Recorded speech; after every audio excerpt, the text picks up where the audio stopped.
আসসালামু আলাইকুম প্রিয় দর্শক, আজকের ভিডিওতে আমরা জানব সেই 5জন কুখ্যাত ব্যক্তির কথা যারা আল্লাহকে চ্যালেঞ্জ জানিয়েছিল এবং তাদের ভয়ঙ্কর পরিণতি কী হয়েছিল। এদের গল্প কেবল ইতিহাস নয়, এটি ক্ষমতা ও অহংকারের করুণ পরিণতির এক জীবন্ত শিক্ষা। এমন শিক্ষণীয় ভিডিও নিয়মিত দেখতে আমাদের চ্যানেলটি সাবস্ক্রাইব করুন এবং একটি লাইক করে দিয়ে আপনার বন্ধুবান্ধবদের কাছে পৌঁছে দিন। চলুন শুরু করা যাক। প্রথম নামটি হলো ফিরআউন। প্রাচীন মিশরে সেই স্বৈরশাসক যার দম্ভ আকাশ ছুঁয়েছিল। সে কেবল ক্ষমতার অধিকারী ছিল না, বরং নিজেকে সর্বোচ্চ উপাস্য বা খোদা বলে দাবি করেছিল। আল্লাহ যখন নবী মুসা আলাইহিস সালামকে তার কাছে একত্ববাদের দাওয়াত নিয়ে পাঠালেন, ফিরআউন শুধু তা প্রত্যাখ্যানই করেননি, বরং ঘোষণা করেছিল, আনা রব্বুকুম আলা, অর্থাৎ আমিই তোমাদের সর্বোচ্চ প্রভু। সে মুসা আলাইহিস সালামের মুজিজা, অলৌকিক ক্ষমতা দেখে উপহাস করেছিল এবং তার উপর ঈমান আনা লোকজনকে চরম নির্যাতন করেছিল। এই চরম অধ্যত্বের ফল কি হলো? আল্লাহ তাকে বিশাল সেনাবাহিনীকে লোহিত সাগরে ডুবিয়ে মারলেন। তার দম্ভ ও ক্ষমতা এক মুহূর্তের মধ্যেই সাগরের পানিতে বিলীন হয়ে গেল। পবিত্র কোরআনে আল্লাহ তার মৃতদেহকে সংরক্ষণ করার কথা বলেছেন, যাতে সে পরবর্তী প্রজন্মের জন্য শিক্ষণীয় হয়ে থাকে। দ্বিতীয় নামটি হলো নমরুদ, যে ছিল ইব্রাহিম আলাইহিস সালামের সময়ের এক মহাপরাক্রমশালী রাজা। তার রাজ্যে সে নিজেকেই একমাত্র ইলাহ বা উপাস্য হিসেবে মানতে বাধ্য করেছিল। আল্লাহর নবী ইব্রাহিম আলাইহিস সালাম যখন তাকে এক আল্লাহর দিকে আহ্বান করেন, নমরুদ তখন আল্লাহকে চ্যালেঞ্জ জানিয়েছিল। সে জানতে চেয়েছিল, তোমার রব কি করতে পারেন? ইব্রাহিম আলাইহিস সালাম উত্তরে বলেন, আমার রব জীবন দেন ও মৃত্যু দেন। তখন নমরুদ দুজন লোককে ডেকে একজনকে মেরে ফেলে এবং অন্যজনকে ছেড়ে দিয়ে বলে, আমিও জীবন দিই ও মৃত্যু দিই। এই ঔদ্ধত্যের জবাবে আল্লাহ তার বিশাল সেনাবাহিনীর বিরুদ্ধে মাত্র একটি দুর্বল মশা পাঠান। সেই মশা নমরুদের নাকের ছিদ্র দিয়ে প্রবেশ করে বছরের পর বছর তার মস্তিষ্ককে কামড়াতে থাকে। সে যন্ত্রণা থেকে মুক্তি পেতে জুতা দিয়ে মাথায় আঘাত করত। বিশ্বের সবচেয়ে ক্ষমতাবান রাজা নমরুদ অবশেষে একটি সামান্য মশার কারণে করুণভাবে মারা যায়। তৃতীয় ব্যক্তিটি ছিল কারুন।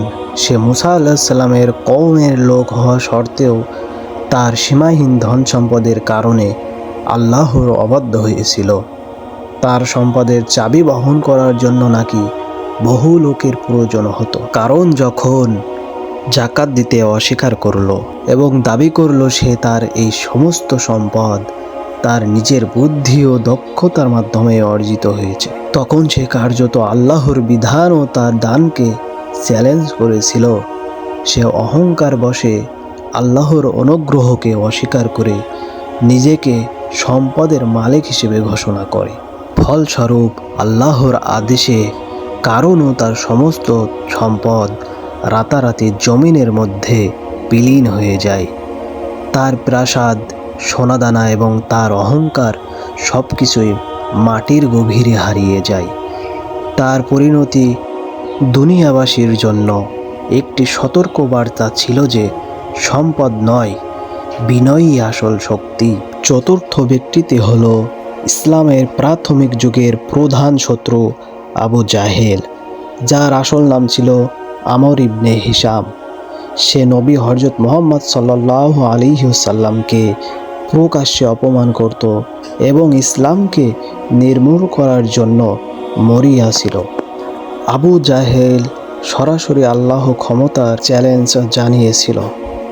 এক সময় সে কাবা শরীফের কাছে দাঁড়িয়ে দোয়া করেছিল, হে আল্লাহ, মুহাম্মদ সাল্লাল্লাহু আলাইহি ওয়াসাল্লাম যদি সত্যবাদী হয় তবে আমাদের উপর আকাশ থেকে পাথর বর্ষণ করো, অথবা আমাদের উপর কোনো ভয়াবহ শাস্তি নাজিল করো।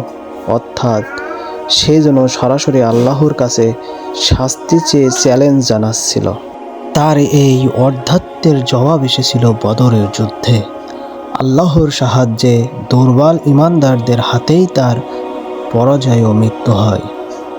সে ছিল কাফেরদের মধ্যে সবচেয়ে ক্ষমতাশালী, কিন্তু তার অহংকার তাকে বাঁচাতে পারেনি। পঞ্চম এবং সবচেয়ে মৌলিক চ্যালেঞ্জকারী হলো ইবলিস বা শয়তান।